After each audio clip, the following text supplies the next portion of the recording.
Hello friends, आज मैं आपको कारक समझा रही हूँ। कारक जो है इंग्लिश में जैसे हम केस बोलते हैं, ठीक है। पहले तो समझो कारक होते क्या हैं। संज्ञा या सर्वनाम के जिस रूप से उसका संबंध क्रिया से जाना जाए उसे कारक कहते हैं। अब कारक के जो भेद हैं वो 8 हैं। मैं आपको ट्रिक समझा दूंगी कि कैसे आप क्वेश्चन आएगा आपको कि इसमें से कारक छांट के बताओ कौन सा कारक है, तो कैसे पता करोगे कि क्या है, ठीक है। सबसे पहले तो पता होना चाहिए कितने टाइप के कारक हैं, तो 8 हैं। वो कौन कौन से? 8। नाम क्या उनका? कर्ता, कर्म, करण, संप्रदान, अपादान, संबंध, अधिकरण, संबोधन। सबसे पहले और कुछ नहीं करना आपको, ये जो टेबल है ना ऐसे याद कर दो इसको। कर्ता ने कर्म को करण से के द्वारा, संप्रदान के लिए को, अपादान से मतलब अलग होना, संबंध काके की रारेरी, अधिकरण मैं पर, संबोधन हे अरे। पहले सिर्फ इन दो चीज को याद करो, ठीक है। अब मैं तुम्हें बताती हूँ कर्ता। जैसे तुम्हें सेंटेंस दे रखा है राहुल ने कागज फैलाए, तो कर्ता कारक जो होता है उसमें ने आपको मिल जाएगा। उसका परसर्ग या विभक्ति जो बोलो वो क्या होगा? ने होगा। पर ये जरूरी नहीं है कि आपको हर एक उसमें मिल जाए। क्यों? अगर पास्ट टेंस दे रखा है तभी आपको नहीं मिलेगा, वरना डायरेक्ट सेंटेंस भी मिलेगा जिसमें कोई आपको परसर्ग मिलेगा ही नहीं। जैसे महेश पढ़ रहा है, ठीक है। महेश पढ़ रहा है तो यहाँ पे तो ने नहीं आया, तो महेश क्या है? कर्ता है। काम करने वाले को हम कर्ता बोलते हैं, जो डूअर होता है उसको हम बोलते हैं कर्ता, ठीक है। तो यहाँ यहाँ कागज किसने फैलाए? देखो, अगर तुम इस सेंटेंस को क्वेश्चन बनाओ, राहुल ने कागज फैलाए, क्या किसने कागज फैलाए, तो नाम किसका आ रहा है? राहुल ने, तो राहुल हो गया कर्ता। समझ में आ रही है आपको बात? अच्छा, अब जैसे ये महेश पढ़ रहा है, इसमें लगा दो कौन पढ़ रहा है, तो आंसर क्या मिल रहा है आपको? महेश। समझ में आ रही है बात? तो ये कर्ता हो गया, है ना। दूसरा आता है कर्म, और उसका परसर्ग हो को।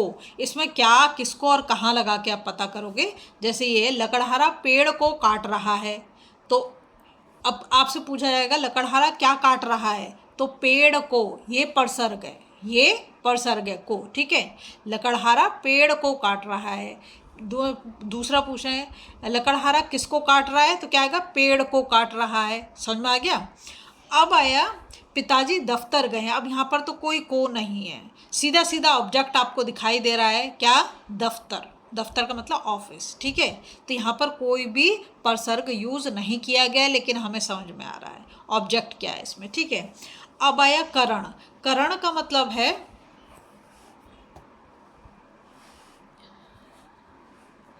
करण। करण के लिए हम देखेंगे से के द्वारा। करण क्या देखेंगे? से के द्वारा। तो इसमें जो हम क्वेश्चन लगाएंगे क्या सेंटेंस में? किससे, किसके द्वारा, ठीक है। जैसे यहाँ पे लिखा छात्रा कलम से लिख रही है, क्या है? छात्रा कलम से लिख रही है। आपने क्वेश्चन किया छात्रा किससे लिख रही है, तो आंसर क्या मिल रहा है? कलम से। किससे लिख रही है? कलम से। या पूछोगे छात्रा किसके द्वारा लिख रही है, तो कलम के द्वारा लिख दोगे, है ना। समझ में आई बात?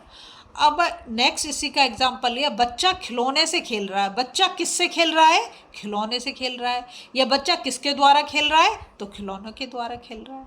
समझ गए? यहाँ पे परसर्ग जो क्या है? से है। इसको बोलते हैं करण, मतलब इसमें एक इंस्ट्रूमेंट चाहिए। जैसे राम ने रावण को बाण से मारा, तो बाण से जो है वो आपका करण में आ गया, ठीक है। अब आया संप्रदान। संप्रदान में है के लिए और को। परसर्ग क्या यूज होते हैं? के लिए और को। किसके लिए? क्वेश्चन कैसे पूछोगे? पहचान है, किसके लिए और किसको, ठीक है। ये पहचान के लिए लिख रखा है यहाँ पर, किसके लिए और किसको। मामा जी ने रोहन के लिए मोबाइल, मामा जी रोहन के लिए मोबाइल लाए। तब इसमें आप क्वेश्चन करो मामा जी किसके लिए मोबाइल लाए, तो रोहन के लिए। क्या आ गया? रोहन के लिए, ठीक है। मतलब इसमें किसी को कुछ दिया जाना है। अब जैसे सेकंड मैंने लिया बीमार को दवा दो। किसको दवा दो? बीमार को दवा दो, ठीक है। अब आया अपादान। ये बहुत ही इंटरेस्टिंग है। यहाँ पर होगा आपका से मतलब यहाँ से अलग होना, मतलब एक चीज दूसरी चीज से अलग हो रही है, सबसे पहली बात। क्योंकि तुम ये कह सकते हो करण में भी से बोला और अपादान में भी से बोला। यहाँ पर इंस्ट्रूमेंट यूज हो रहा है कि किससे काम किया जा रहा है, ठीक है। कोई इंस्ट्रूमेंट यूज करेंगे। और यहाँ पर जो है अपादान जो मैं बोल रही हूँ, अलग होना मतलब एक चीज दूसरी चीज से अलग हो रही है, ठीक है।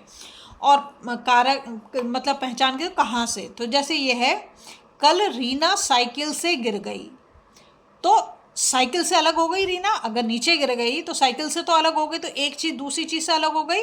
और या फिर ऐसे क्वेश्चन करके पूछ सकते हो रीना कल कहाँ से गिर गई, तो साइकिल से गिर गई, ठीक है। सेकंड मैंने लिया रेलगाड़ी सही समय पर स्टेशन से छूटी। कहाँ से छूटी? स्टेशन से छूटी, मतलब रेलगाड़ी और स्टेशन दोनों अलग अलग हो गए, तो ये दोनों से जो है क्या है, ये अपादान के लिए यूज करा गया है। ठीक है, अब आता है संबंध। संबंध सबसे इजी है, इसमें क्या का के, का की के और रारी रे, किसका किसके किसकी। जैसे ये है, सुरेश का भाई राजू है। किसका भाई? सुरेश का भाई। ठीक है, मेरे दादाजी की तस्वीर बहुत पुरानी है। किसकी तस्वीर बहुत पुरानी है? दादाजी की। ठीक है, तो यहाँ पर संबंध दिखा रहा है, रिलेशन दिखा रहा है। अब आया अधिकरण। अधिकरण में मैं पर, तो इसमें हम जो लगाएंगे क्वेश्चन कैसे, किस में, किस पर, कहाँ।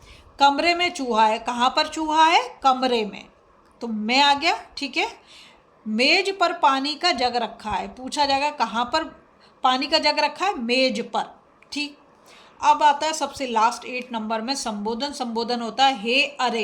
हे अरे, जैसे हे प्रभु मेरी रक्षा करो। ठीक है, या अरे राधा तुम कब आई, तो ये शौक, अरे राधा तुम कब आई, समझ में आ गया। तो ऐसे अगर हे अरे मिल जाए तो संबोधन हो गया। बुलाते ना हे सीते।